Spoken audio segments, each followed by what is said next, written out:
Hi guys, thanks for tuning into this latest car tech video, and we're going to answer the question, and a question which we get quite a lot on this YouTube channel, and it is, can you turn off the airbag light, sorry, not the airbag, the check engine light in your car without actually fixing the fault? And we're going to put that to the test here and show you that. First of all, if you do need any diagnostics for your tool, if you do need a diagnostic reset tool, then by all means click on to Diagnostic World. It's www.diagnostic-world.com. I'll put the link to these kits in the description below this video. So we're in a Porsche right now, and this is a dedicated tool for a Porsche, but obviously you would go for a dedicated tool for your specific vehicle. We have the check. Don't worry about these lights, the ABS, the parking and the traction control warning lights, because these are a fault. There's a separate fault completely. We're only focusing on the check engine light right now. So we'll just get rid of all of these. Okay, so we have the tool plugged into the diagnostic port, and we're going to go through the process of actually trying to reset this check engine light. It's important for me to say that at this stage the car does need a new mass airflow sensor, or MAF, so we're waiting for that coming. We haven't put a new one in as yet. So that's why we've got the check engine light on, and it'd be interesting to see what this tool will do. So this tool represents any tool out there, whether you pay $5 or £5 for a tool up to $1,000 or £1,000. There really is no difference in what the tool will do with regards to trying or attempting to reset a check engine light. They all work the same with that manner. The only difference really is the level of functionality that the tools will have. That's why you'll pay more for some and not a lot for some others. So we'll click into diagnostics. I'm just going to select our vehicle. Obviously you would select your specific vehicle on your scan tool. We're going to manually select the system, and we're going to select the DME, digital electronic engine electronics, sorry. So click OK to that. So first thing you do is click into read DTCs, that's diagnostic trouble codes. And we've got here two faults. So the first one is P010400, hot film mass airflow sensor, no signal. So that ties in with what we thought.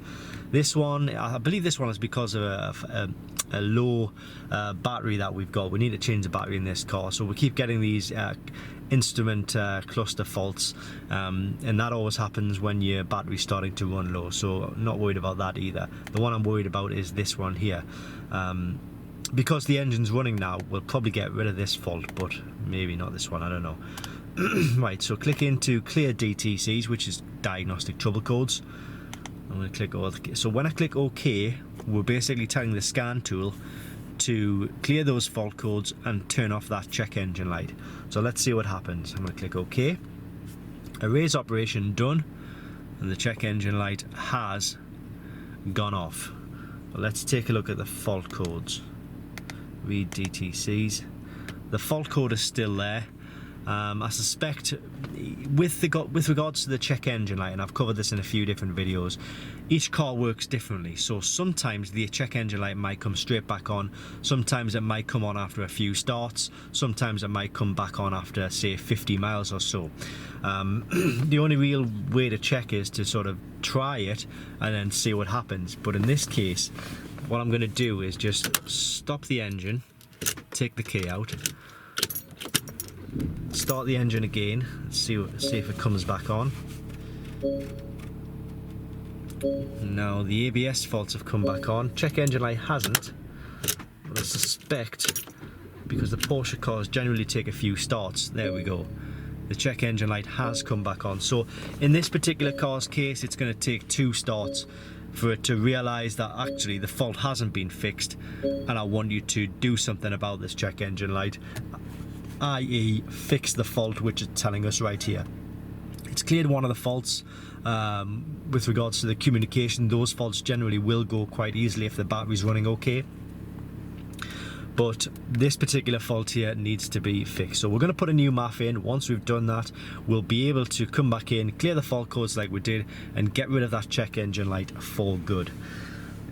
So that's the answer to the question basically, and it's the same with you know, like the airbag lights and the ABS lights as well. You know, they just won't turn off unless you've actually fixed the fault. And that's, I guess, the message I'm trying to get across to you guys. So I hope this has helped you in some way. If you are looking for a diagnostic scan tool for your vehicle, then by all means click on to Diagnostic World. It's www.diagnostic-world.com, and I'm also going to put the link to these kits in the description below this video. You know, this is all about ethics of diagnostics. They don't create these kits so you can fox anybody, so you can actually sort of abuse the system, if you like. That check engine light is on for a reason. It's there for your safety. It's there to tell you there's a problem with the car and needs fixing. The same with these ABS lights. At the moment, we're not driving this car because it's got an ABS fault. The ABS system is not active. We're waiting for a new sensor to arrive, so once it arrives, we'll be putting it in, and then we'll be able to drive the car. Same with the check engine light, to be fair. Although I probably could drive the car with the check engine light, I'm not going to. But that is, in essence, the answer to the question. The answer is no, you cannot reset a check engine light unless you fix the fault. And I hope that helps. Thanks for watching this car tech video.